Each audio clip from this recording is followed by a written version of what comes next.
Hey there, comic book friends, I'm Travis, and this is another edition of What the Fugue, where I talk about what's going on with me in the week of comics. A much calmer What the Fugue this week. No ranting or raving. Not that I'm not still irritated with the news from last week, but, you know, live and get over it, right? Anyway, let's see, what's going on in my comic book world as far as comic book news?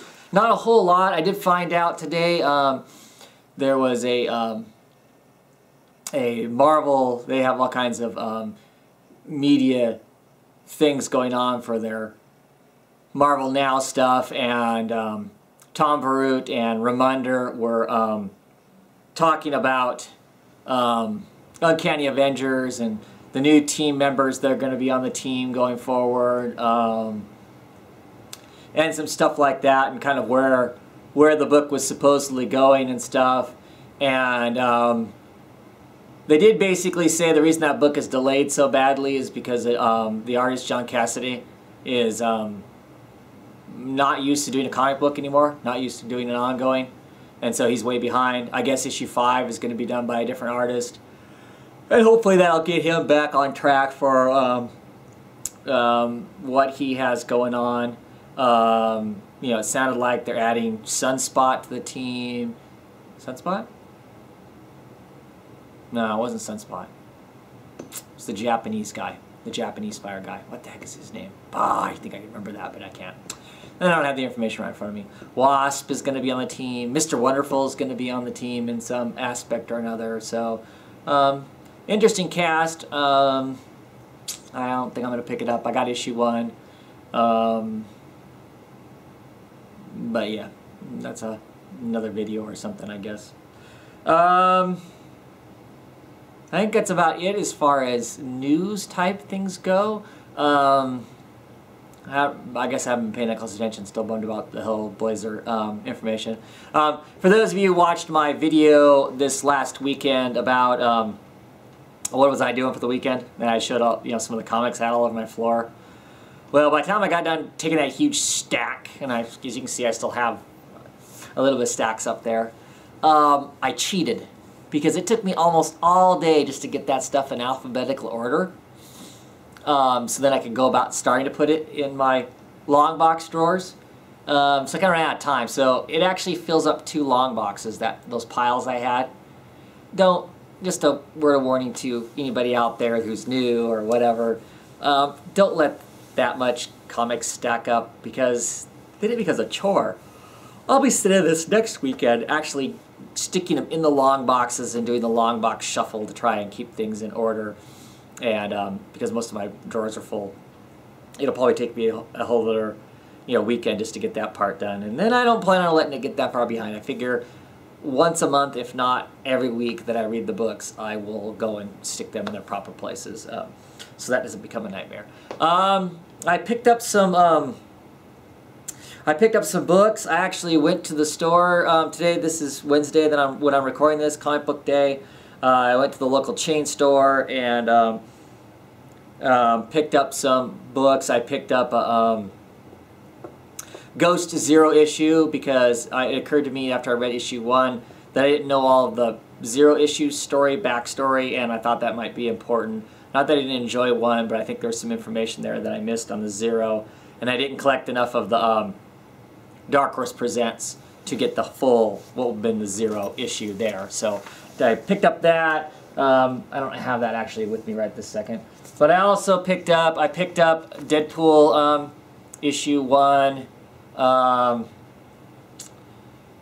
I think I'll give it a try. Everybody's been talking about how hilarious and great it was and whatnot, and I have to admit the cover's pretty awesome with the giant dinosaur lizard thing barfing out all the cats. Is pretty cool. So I haven't read it yet, so I'll read it because everybody kept talking about how great it was, how funny it was, so I'll pick it up. And I also picked up Thor, God of Thunder.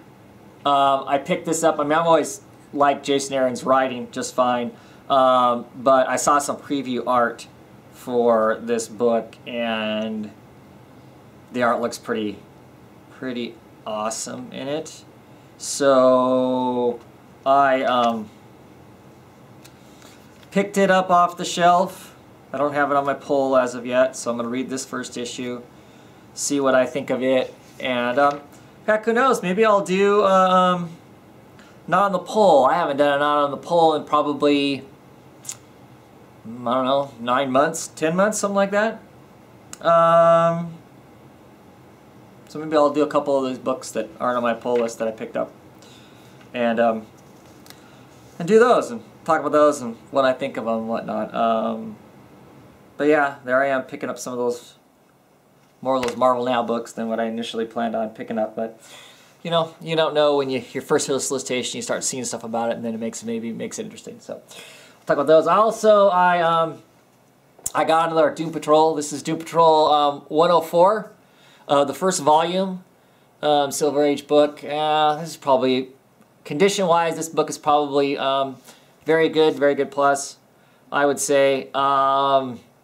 Like I said, this is issue 104 from, I want to say, like 67 or 68, would be the guess, the year off the top of my head. I've been really wanting this issue, and I'm pretty happy to get it just because I actually haven't cracked it open and read it yet, but it's a wedding between Elastigirl and Mento get married, which of course in later volumes becomes a source of a lot of aches and pains for the characters. He's kind of an abusive husband and whatnot. But in this issue, it's also got Superman and Batman, the Flash on the cover and whatnot. So I've always been kind of really interested and excited about reading this book. And with this issue, I am now 4 issues from owning all of the Doom Patrol volumes. I have all of volume 2 and 3 and 4 and 5 or whatever, and like I said, I need 4 more Silver Age books, I believe, and then I'll have all of Doom Patrol. Pretty stoked about that. Once I have all the Doom Patrol issues, I will probably show all the covers and whatnot, just for kicks and giggles, so people can see those and whatnot. And I also got, this is the Meijer. This is a independently produced comic by Becky Cloonan. Some of you may recognize her name. She just did the Swamp Thing annual, and she also was the first woman to ever pencil Batman when she did issue 12 with Ro Harper. That issue, she did the artwork for that issue. But it's a pretty awesome little thing. Also, I got this. This is a sketch. This, which looks like an actual page of the comic, is not signed by Becky there. And this is a sketch I paid for in it, which is pretty awesome. If you look close, you can see the pencil lines where she penciled it first before she inked it. I'm a big fan. I'm a big fan of hers. I have I have some of her other mini comics also, but this is just kind of a rich black and white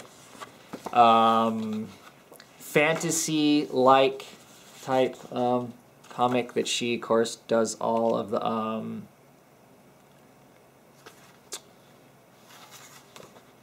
does all the work, all the writing, the story, and everything in it. It's pretty awesome. I really enjoyed it. I've enjoyed all of these that she's done. The art is just cool. Nobody rocks chainmail like Becky does. She just does an awesome job with chainmail and stuff like that. Dedicated to those of you with crushes on your characters.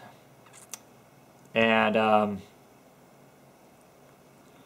you know, she always has the quotes like "comics rules everything around me," and on the back here it says "thank you for your support" and "self-publish or perish," she says. But it's pretty cool. Really liked it. It's a great little book. Great little book. This cover is made out of a thicker material. It's a thicker kind of cardstock. It's almost like a lithogram. I mean, because you can see the textures of the print on it and stuff and the colors, and it's pretty cool. Anyway, not a whole lot. That's it for me. this week. I'm not sure which day the comic book podcast is going to be on. I'm sure it will be a probably pretty funny comic podcast this time around because Saga came out this week, and I just finished reading Saga number 7, and those of you who are familiar with the book are familiar with the adult themes that tend to run through the book, and there is some stuff in there that's pretty wild. So I'm sure there will be lots of vulgarity and hilarity in the next podcast, whether that's on Friday night or Saturday night, depending on when the Captain Cummings says it's going to be. Tune in if you want to listen to us talk about lots of crude stuff. Probably we'll talk about comics beyond that too. But I'm sure that will, as always when the book comes out, tends to dominate the conversation lots of times.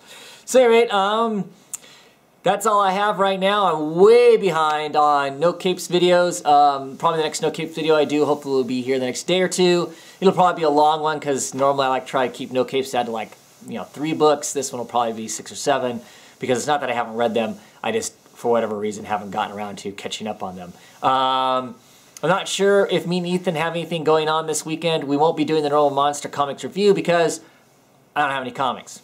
My comic order doesn't come until next week, after the weekend, because of that fifth week in October, and I get my comics twice a month. That ended up with an extra week in there that I had to wait to get my book. So, anyway, that's that. Me and Ethan may come up with something different to do. Maybe I'll have Ethan hang out with me when I do uncover the covers. I don't know. We'll see what happens. Anyway, everybody have a good one, and I'll catch you on the weekend.